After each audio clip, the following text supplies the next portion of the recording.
So here we are in a world that got the way it got. I'm putting to you this morning, it got that way because of a breakage of intimacy in the human experience and all that that rupture created. And that we are left with exactly the same problem that Jesus faced, that Muhammad faced, that the Buddha faced, Abraham faced, Lao Tzu faced, human ignorance. And of course, it's an ignorance of knowledge, but not just book knowledge, right? Yeah, kind of academic, scholastic, scientific, and technical knowledge. That's all part of knowledge, all part of knowing the natural world and how it works, knowing how human beings work. It's all part of it. But at the core of it all is another kind of knowledge, or at least another level of knowing. And without that apex level of knowledge, like who we are, how we're made, where our life comes from, who we are together as a human race, without knowing those things, all the rest of the knowledge has nothing, no pattern to hold it together. It's this here, that there, and this there, which creates the world in which we live, which makes us ask, how did it get this way? Well, it got this way because the pinnacle of knowledge has gone from the human experience. You might say largely, it's not altogether gone. And then we talk about the world's great existential questions, right? Like, who are we? As if it's impossible to know, right? We're just sitting in the great mystery of who we are. You know, where are we going and why are we here?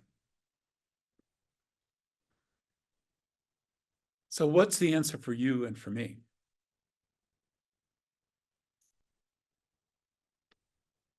Intimacy, real intimacy brings oneness, yes?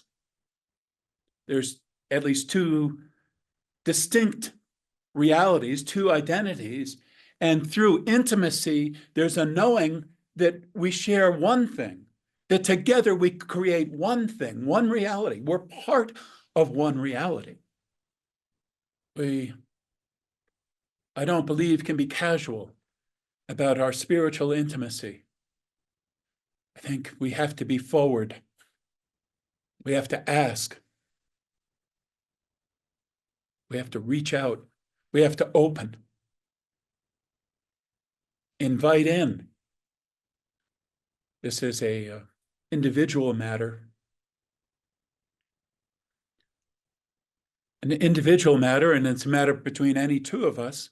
And then if that's really happening, if it's happening for me, it's happening for you, and there's something vital that's happening between us. We've learned how to be spiritually intimate in a way that's appropriate for every relationship that we have, each one different, each one unique. We've learned how to show up and be there as ourselves in that relationship, uncompromisingly. But as a friend of mine says, soul forward, right? Not just soul deep inside someplace, but soul forward, who we are, our spirit forward, out there, available to touch and touching. So as we do that individually and together, let's say two of us, and we're part of a community that is doing that,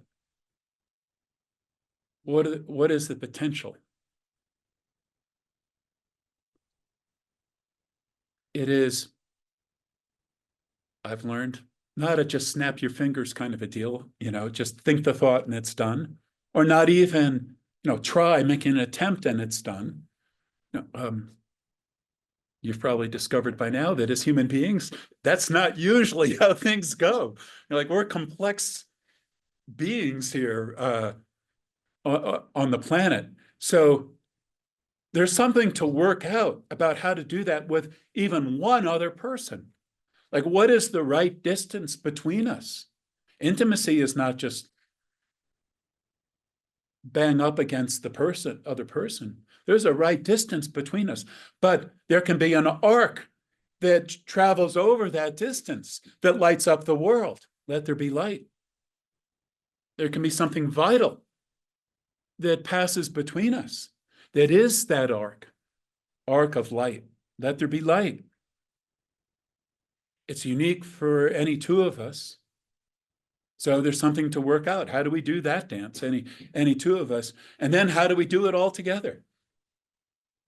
With all the things that come into the picture, with all the conditioning that's present from a world of superstition and fear and separation that we have to somehow get over. It is a process. It is a process. Something wakes up in you where you realize there's another way to be spiritually intimate, another way to know another person that is honorable and respectful of you, yourself, and that other person. But how is that established? Is it not established